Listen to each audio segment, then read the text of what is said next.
혹시 여러분 가운데 열심히 신앙생활을 하고 또 교회 안에서 리더들, 목사님이든 전도사님이든 아니면 어떤 사역을 담당하는 평신도 사역자든 열심히 사역을 감당하다가 이런 제안을 받아보신 적이 있는지 모르겠습니다. 한국 교회가 대학생 선교운동, 70년대 대학생 선교운동에 기반을 두고 80년대부터 90년대 초중반까지 청년사역이 캠퍼스마다 대학마다 아주 활발할 때 혹시 대학 선교단체에서 함께 사역하고 또 젊은 시절을 보내신 분들은 이런 제안을 받아보신 적이 있을 것입니다. 이건 제게도 있는 경험이고 저도 누군가 저를 돕는 바나바가 되었으면 좋겠다, 이렇게 바나바를 찾은 일도 있습니다.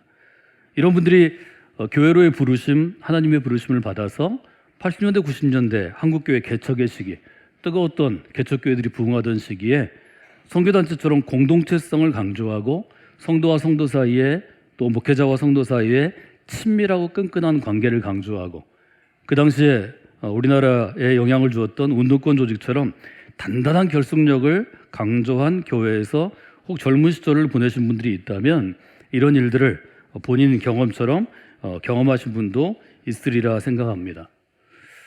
바울과 바나바의 관계가 잘 유지될 때는 사실 별 문제가 없습니다. 근데 인간의 관계는 아무리 노력하고 또 아무리 좋은 사람들이고 아무리 좋은 그리스도인이라도 시간이 지나면 어느 순간인가 틈이 생기고 균열이 생기고 서로 균열이 있으면 이견, 다른 생각들이 생기고 결국은 깨어지게 됩니다. 문제는 관계가 깨어질 때 우리의 마음이 상처를 입는다는 것입니다. 우리의 삶도 상처를 입는다는 것입니다. 그것이 교회 공동체를 떠나게 하고 때로는 신앙생활을 멈추게 하고 또 신앙생활에서 벗어나게 하는 경우도 있는 것을 여러분과 여러분 주변에서 아실 수 있을 것 같습니다. 이 문제를 품에 안고 고민하고 또 해결하려고 노력할 때 제게 도움을 주었던 여러 성경의 좋은 교훈들이 있는데요. 그 중에 첫 번째로 제게 떠올랐던 구절이 바로 요한복음 13장 말씀입니다. 예수님은 제자들을 향해서 이런 말씀으로 교훈을 주신 적이 있습니다. 사람이 친구를 위해서 자기 목숨을 버리면 이것보다 더 큰 사랑은 없는 것인데 너희는 중간에 가로가 있지만 나의 친구라. 맞은 예수님은 제자들을 친구라고 부르셨습니다. 이것은 그 당시의 사회 상황에 비추어 보면 할 수 없는 이야기입니다. 상하관계가 분명한 사회입니다. 주인과 종이 완전한 주종관계를 이룹니다. 스승과 제자, 선생님과 제자의 관계도 그 사회 상황에 따라서 명령하면 들어야 하고 순종하고 복종하는 때입니다. 친구라고 부를 수가 없는 때입니다. 예수님의 이 말씀이 적용되는 때가 바로 지금입니다. 2000년 전에는 불가능한 것이고 21세기가 되어도 나의 친구라고 이야기하는 것이 쉽지 않은 관계입니다. 그런데 예수님은 너희는 나의 친구라 분명하게 규정하시고 이 친구 가운데 있는 큰 사랑은 친구를 위해서 자기 목숨을 버리는 것이다, 이렇게 얘기하십니다. 그리고 그 당시 흔히 있었던 노예, 초기 교회의 상당수를 이루었을, 맞은 교인들이 100명이면 그 중에 대부분이 노예였을 종들에 대해서 이렇게 얘기합니다. 이제부터 너희를 종이라 하지 아니하리니 종은 주인이 하는 것을 알지 못함이라. 예수님이 얘기하십니다. 너희를 종이라 하지 않을 것이다. 말하자면 위에 있는 사람은 주인이고 사람을 부리는 사람이고 그 다음에 속해 있는 존재들은 노예와 같은 존재인데 종과 친구를 이렇게 구분하십니다. 너희는 종이 아니다. 왜냐하면 종은 주인이 하는 걸 도무지 알지 못한다는 거죠. 주인이 이걸 왜 하는지, 이걸 왜 시키는지 이걸 알 필요도 없고 알아서도 안 됩니다. 만약에 종이 주인에게 왜 이런 걸 해요? 나 이런 거 하기 싫어요. 그럼 그에게 오는 것은 쫓겨나거나 팔려가거나 죽는 것입니다. 이 종은 도무지 주인의 일종의 파트너십을 가진 동역하는 관계가 아닙니다. 너희를 친구라 하였으니 내가 내 아버지께 들은 것은 다 너희에게 알게 하였습니다. 예수님 뭐라고 말씀하시냐면 너희는 나의 친구라. 친구이기 때문에 선생인, 스승인 내가 아는 것을 너희가 다 듣게 하였다라고 말씀해 주십니다. 말하자면 예수님께서는 제자들을 향해서 어떤 마음으로 제자들을 대했는지를 우리에게 잘 알려주는 그러한 이야기인 것을 우리가 보게 됩니다. 이런 점을 들어서 학자들은 또 성경을 해석하는 사람들은 예수님께서 아주 시대를 뒤바꾸어 놓는, 변혁시키는 혁명적인 사상을 가진 일종의 신앙운동가였다라는 점을 부각시키기도 합니다. 다시 이 청년의 이야기로 돌아가면 이분은 여러 가지 일들을 30대에 겪은 이후에 늦게 목회자를 부르시며 순종해서 신학대학원에 다시 갔고 늦게 목회를 하게 되었습니다. 목회를 하면서 청년 시절의 경험을 복귀하게 되었습니다. 사도행전을 같은 성도들과 함께 가르치고 또 설교하면서 바울과 바나바의 관계를 더 깊이 알게 되었습니다. 청년 시절에 전도사님의 제안, 나의 바나바가 되어주겠습니까? 하는 제안에 좀 괘씸하게 생각했던 이분의 생각에 어떤 변화가 있었을까요? 이분은 몇 가지를 알게 되었습니다. 내가 오랜 시간을 교회에 다녔어도 청년 시절에는 썬데이 크리스천이었기 때문에, 즉 세상에 있는, 즉 세상의 관점으로 교회를 바라보고 내 믿음 생활을 바라봤기 때문에 그가 가진 세상은 일종의 직선 구조의 세계관이다, 이렇게 표현합니다. 직선 구조라는 것은 어떤 것을 의미하나요? 제가 제 원고를 접어서 표현하면 직선 구조는 이 선 안에 여러 명이 서 있는 것입니다. 바울이 앞에 서 있다고 생각하고 바나바가 뒤에 서 있다고 생각하면 바울이 앞에서 성공한 사람이고 나를 앞지른 사람입니다. 바나바는 뒤에 있는 사람입니다. 뒤에 있는 사람은 뒤져 있는 사람이고 패배자입니다. 이런 생각을 가지고 학교에 다니고, 이런 생각을 가지고 직장 생활을 하고, 이런 생각을 가지고 사업을 하고, 이런 생각을 가지고 교회에 다녔기 때문에, 신앙생활을 했기 때문에 그 구조의 세계관에서 벗어날 수 없었다는 것입니다. 회심을 체험하고 하나님의 은혜를 여러 번 경험하고 성경을 보는 눈이 열려서 성서적인 세계관이 열린 다음에 보니까 사람을 바라보는 눈과 세상을 바라보는 눈이 다르다는 걸 알게 되었습니다. 직선적인 세계관, 세상의 관점에서는 다른 사람과는 경쟁해야 하고, 내가 경쟁에서 이겨야 강한 사람이고, 경쟁에서 이겨야 유능한 사람이고, 경쟁에서 이겨야 성공한 사람이 되고, 그래서 내가 주인공이 돼야 속 시원한데 그것이 아니라는 것을 다시 보게 되었습니다. 신앙의 세계에서는 하나님께서 우리에게 주신, 말하자면 하나님의 관점에서는 바울도 바나바도 주연도 조연도 쓰임받는 상황과 시간과 규모가 다를 뿐이지 모두가 나를 친구라고 얘기하셨던 예수님의 관점과 다르지 않은 것을 보게 되었습니다. 오히려 내가 살아있는 동안 한 사람이라도 그리스도인으로 바로 세울 수 있다면 바나바와 같은 삶을 사는 것이 얼마나 귀한지를 알게 되었습니다. 그래서 이분은 목회하면서 그 청년 시절에 그 짧은 에피소드를 돌아보면서 이렇게 본인의 소회를 적는데요. 지나고 보니 유치한 생각이었습니다. 내가 지나고 보니까 바나바가 되라고 했을 때 내 마음이 상하고 그 말을 한 그분이 믿고 괘씸해 보이고 좀 속상한 것은 나의 유치한 생각이었기 때문이라는 거죠. 저는 오늘 저와 함께 말씀을 나누시는 여러분에게 설교 과제를 이렇게 드리고 싶습니다. 왜 이 목사님은 청년 시절 자신의 생각을 유치한 생각이라고 그렇게 표현했을까? 이 질문을 품고 한번 여러분들이 한 주간 동안 생각하시고 또 성경을 좀 읽으시고 또 깊이 다시 묵상하시고 또 하나님의 뜻을 좀 구하는 기도의 시간을 갖고 좋은 답들을 찾아가시면 좋을 것 같습니다. 우리가 교회 안에서 행하는 일들이 대부분 선한 일들입니다. 교인들을 섬기는 일이든 교회 밖에 있는 이웃을 섬기는 일이든 어떤 목회자를 섬기는 일이든 또 성도 가운데 교제하는 일이든 뭐 어떤 일을 하는 것이든 선한 일에 우리가 쓰임을 받는데요. 쓰임 받으면서 우리 안에 세상의 관점이 그대로 녹아 있습니다.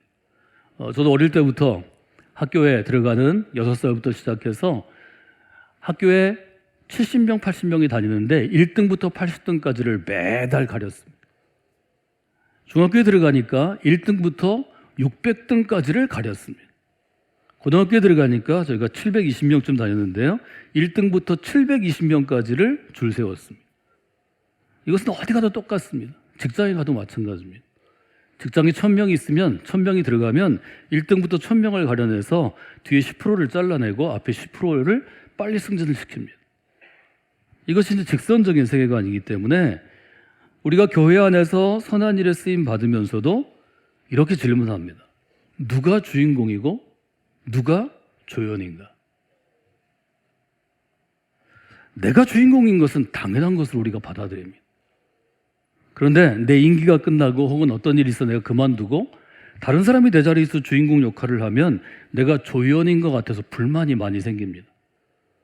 게다가 다른 사람이 주인공 역할을 하는데 그 주인공이 나랑 관계가 좋지 않거나 나랑 한두 번 싸웠거나 다투었거나 생각이 달라서 얼굴을 붉혔다면 더더욱 불편한 게 우리의 마음입니다. 이것은 신앙생활을 오래 한다고 해결되는 문제가 아닙니다. 그러나 저는 여러분에게 또 질문하고 싶습니다. 우리가 지금 신앙이 어떤 단계에 있고 어떤 정도의 성숙함의 수준에 이르러 있습니까? 계속해서 내가 주인공인가 내가 조연인가를 따진다면 여러분은 바울의 표현으로 하면 아직도 영적으로 어린아이에 머물러 있는 것입니다. 이 일은 바울의 시대 우리가 그토록 성령 충만한 공동체라고 생각하는 초대교회, 초기 교회 가운데는 훨씬 더 심각했습니다. 초기 교회는 문제가 많은 교회였습니다. 예를 들어 초기 교회 가운데 부흥했고 큰 규모로 나아갔던 고린도 교회가 바울을 제일 골치 아프게 했습니다. 제일 마음 아프게도 했습니다. 바울은 고린도 교회가 여러 그룹으로 네 그룹으로 갈려서 서로 시기하고 갈등하고 싸우고 우리가 옳다고 손들어 달라고 그럴 때 이런 편지를 고린도 교회에 썼습니다. 너희는 아직도 육신에 속한 자로다. 여러분 그리스도인은 어떤 사람입니까? 그리스도에게 속한 자입니다. 그런데 육신에 속한 자이기 때문에 너희 가운데 시기와 분쟁이 있으니 아직 그리스도인으로 성숙하지 않았기 때문에 육신에 속해 있고 그리스도에도 속해 있는데 왔다 갔다 하기 때문에 너희들이 시기하고 갈등을 하고 육신에 속해 있기 때문에 사람을 따라 행한다고 표현합니다. 그래서 사절에 보면 어떤 사람은 말하되 나는 바울 편이라 하고 어떤 사람은 말하되 나는 아볼로 편이라 하니 너희가 육의 사람이 아니겠는가? 육신에 속해 있는 사람들은 언제나 바울 편인가 아볼로 편인가 혹은 게바 편인가 혹은 그리스도 편인가 사람을 따라 행한다는 것입니다. 그래서 늘 문제가 생길 수밖에 없다는 것입니다. 바울은 계속해서 얘기합니다. 그런즉 아볼로는 무엇이며 바울은 무엇이냐? 바울과 아볼로는 말하자면 바울과 바나바처럼 새롭게 개척하고 새롭게 지어진 고린도 교회의 두 축입니다. 두 리더입니다.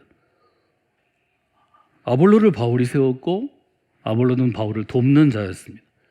그런데 결국은 교인들은 바울을 따르는 자가 생기고 아볼로를 따르는 자가 생겼습니다. 그래서 이렇게 얘기합니다.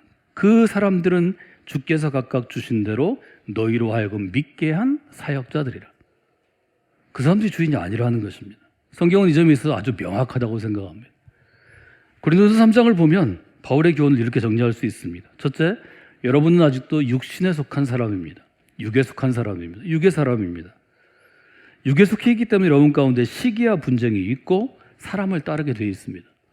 세 번째, 바울도 아볼로도 주님의 사역자입니다. 네 번째, 바울은 6절에서 이렇게 얘기합니다. 나는 심었고 아볼로는 물을 주었습니다. 오직 하나님께서 자라나게 하셨습니다. 바울이 심었고 교회를 세웠고 아볼로가 세운 교회를 물려받아서 열심히 목회해서 물을 주어서 자라게 했지만 자라게 하신 분은 하나님이시라는 거죠. 그리고 이렇게 얘기합니다. 그런즉 심은 이나 물 주는 이는 아무것도 아니로되 오직 자라게 하시는 이는 하나님뿐이시니라. 심는 이와 물 주는 이는 한 가지이나 각각 자기가 일한 대로 자기의 상을 받을 것이라. 우리는 하나님의 동역자들이라.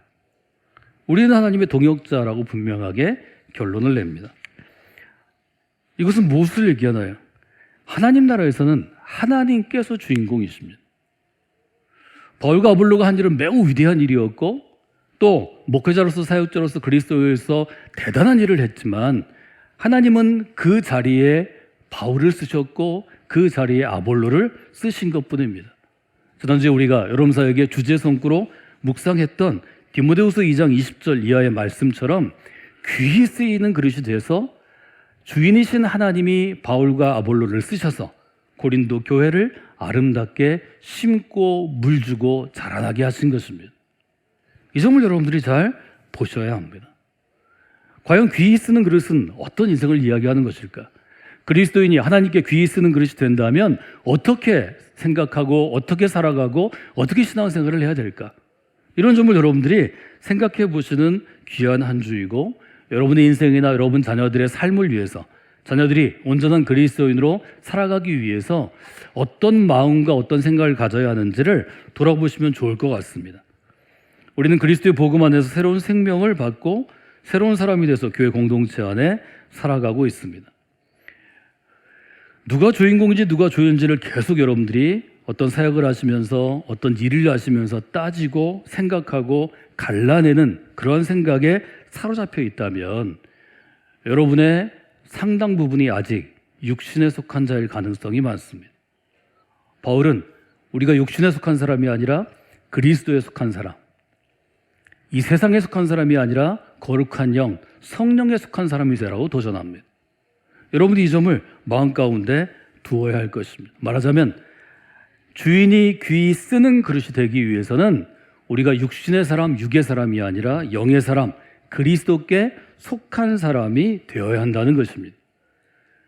그래서 우리 아이들을 위해 인생을 위해 기도할 때 하나님이 이 아이가 육신에 속한 사람이 아니라 그리스도께 속한 사람으로 살아가게 해달라고 기도하시고 아이들에게 반드시 알려주셔야 합니다.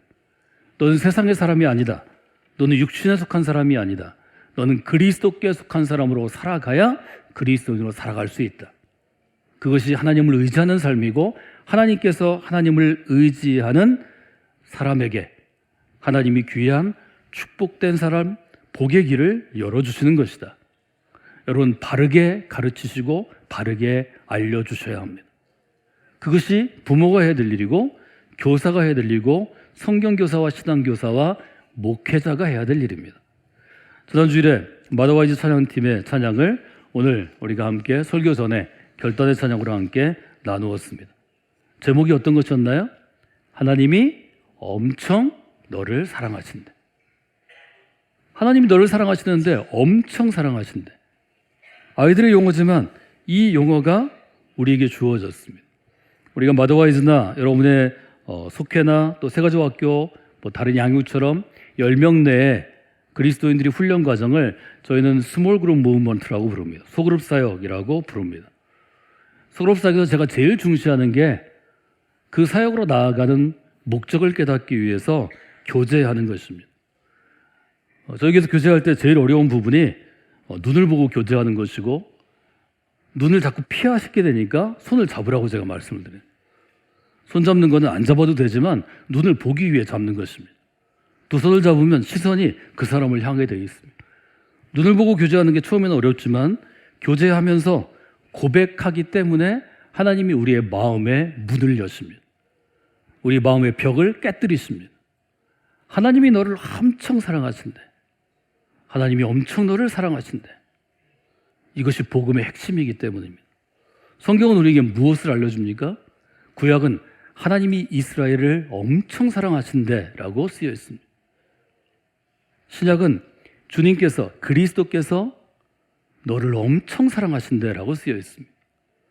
하나님은 우리 한 사람 한 사람을 사랑하시기 때문에 천하를 우리에게 주시고, 천하를 창조하시고, 이 우주 만물을 창조하시고, 그리스도를 보내시고, 그리스도께서 친구를 위하여 십자가를 지게 하셨습니다.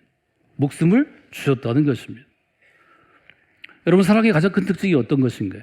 우리는 이것을 큰 사랑이라고 부릅니다. 요한복음이 지금 친구를 위하여 목숨을 주는 것이 큰 사랑이라고 이야기했는데요, 이것이 바로 큰 사랑입니다. 저 결혼식 주례할 때 신랑과 신부에게 사랑에 대해서 얘기합니다. 사랑은 어떤 것인가요?